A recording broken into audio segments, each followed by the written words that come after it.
Good evening, penny pinchers. Gonna move the cattle this evening. We just kind of wanted to show you guys what we done the other day.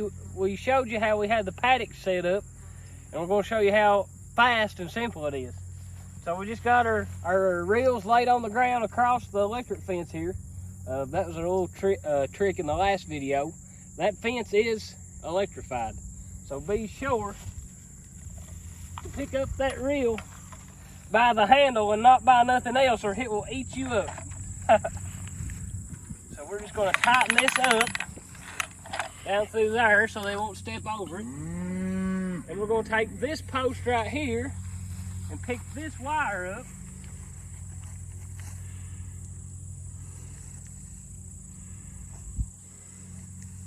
Looks like we might need to tighten it up a little bit.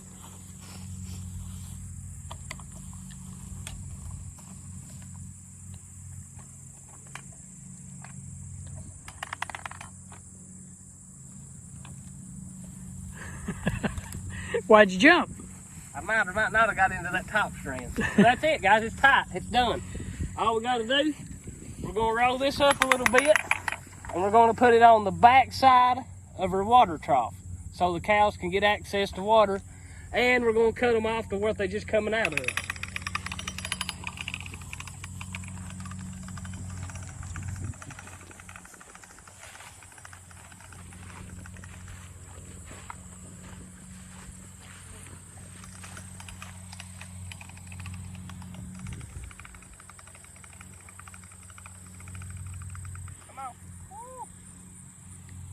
We have all the cows and calves here, do we? Yes, we do. I think we got them all here, and looks like Charlotte is going to go ahead and lead us today, and her baby girl is following her. So they're all going into the new paddock. Paddock number 2. And they're all interested in going in this new area that they've not been in. And it's all fresh. And as we said before, they've not been in here and they've not peed and pew in this. So it's all fresh to them. And they're going to go in here and partake of this fresh salad as they like it. And we can see the farm manager down there as he is putting the back fence in to where they can't go back into the first section we'll call paddock number 1 here behind the granny's house. And right there's the water trough that we have. And once again, he's going to put this fence over top the electric fence down here so that we've got electric on this fence, on the poly braid. So got to have everything electrified, because that kind of keeps the temptation away from these ladies from crossing over and going back, which they are not going to, because they like this fresh grass. There we go, guys. We're done. We're done for the next 48 hours. Actually, we left them in that paddock right there for quite a long time, actually, didn't we? We moved them. Oh, did we move them Wednesday? Oh, I'm getting excited. Well, there you go, 48 hours. But yeah, that's it, guys. That's it. We're done.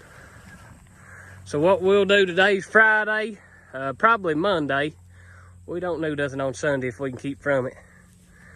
All we got to do is run a line up to the top. That way they'll have access to the pond down over the hill. Have access to water. And that's it, guys. I mean, we're done. That literally took 5 seconds. This paddock here is just a little bit bigger than that last one. Yeah, so it actually worked out good to move them Monday. Just because it gets wider up toward the top. It gets wider. We'll go out in here, guys, and kind of let you take a look at the forage. But you guys seen how easy the cows moved over, guys. Once you implement this process at your farm, guys, your cows will do the same thing. They have learned, and it don't take long for them to learn. We've got, let's see, how many do we have left from the spring that we bought? 3? I think we got 3 cows left from the ones that we bought in the spring, and you say, I mean, no issues, guys. When they see you getting ready to move that reel, see you putting out new paddocks, they know that they're fixing to move, and they get excited. I tell you what, they're doing good, and there ain't no reason for them not to. Look at this, guys. Look at the forage that's out through there, and you can kind of see. Let me get on the line here. You can kind of see the difference. You can see the trample on this side is a lot more than what they're on right now, just simply because they ain't been on it. But look at the forage right here, guys. Look at this right here. This grass, look at that. That is up to past my knee. There's my phone in my pocket, guys. Look at that. Look at that. This is, we're almost in October. We're 1 week out from October. And guys, the part that makes me smile about that is we've got 30 acres on the backside that we've been telling you about, that stockpiling. So if we've got grass, we've already grazed this once in the last 2 weeks, right? Remember we've been flash grazing this side for the last 2 or 3 weeks, ever since the 1st of September. So we've grazed this already, and we've got that kind of regrowth and that kind of forage standing on this right here. So I'm excited to see what's on the backside, and we're gonna get you guys a video and let you see what we got going on back there too. And I've not been back there, so I'm excited to see what kind of growth we've got going on. Right there's a good looking pair. That black calf and that black cow right there. She raised a good looking baby. A good looking baby.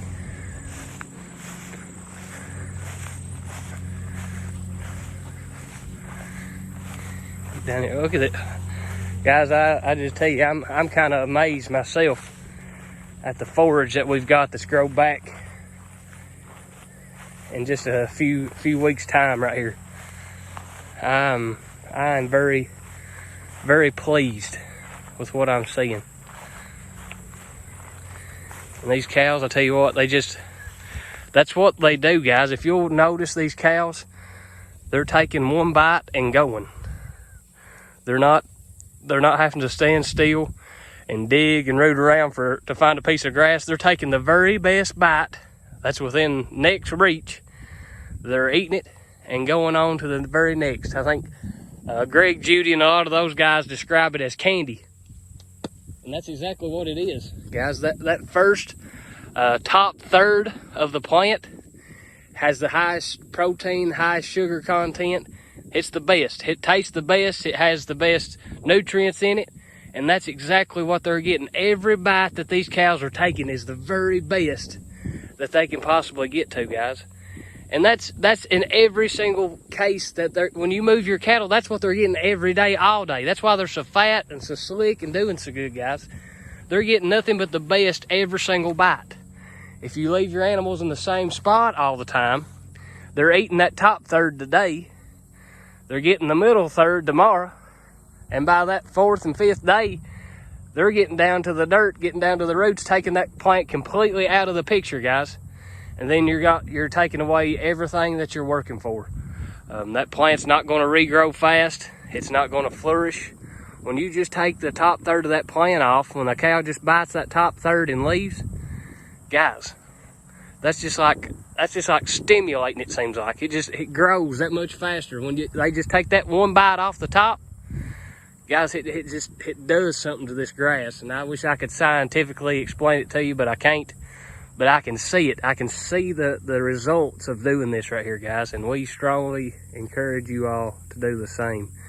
If you're tired of just the same old on the farm, you make the same amount of money, or you don't make no money every year, you're tired of working yourself to death for no profit, guys, change. And this right here is, in my opinion, this is one of the best ways to change. Low input, very, very, very low input, guys. If you got electric on your farm and a perimeter fence, guys, buy you a couple reels and some poly braid and some step-in posts, and you're done. No tractors involved, no grain bill involved, no fertilizer bill involved, no mechanicking. That's my favorite part. I can't mechanic nothing. And there's nothing tearing up like this, guys. There's no engines going out, no clutches getting burnt. I mean, it's self-sufficient, guys, and that's what we like about it best here at Penny Pincher Farm. And it helps that it makes money. That helps. But guys, it's the Chicken Festival weekend. Go down, check them out. I don't know if the Laurel County Cattlemen's has got a booth down there or not. If they don't, they ought to. They should. All the public relation type stuff that we can get our local groups involved in, the better, in my opinion. But go down, check the people out. I know they got several food trucks and stuff down there. A bunch of good eating down there, always is. So we encourage you guys to go down there and check them out. This is Penny Pincher Farm. We'll get you a video here one of these days of the stockpile that we got going on the back half of the farm. But until then, we're going to let the grass grow, pray for a little rain if it's God's will, and we're going to give him all the glory for everything we got here at Penny Pincher Farm. Junior says, good day.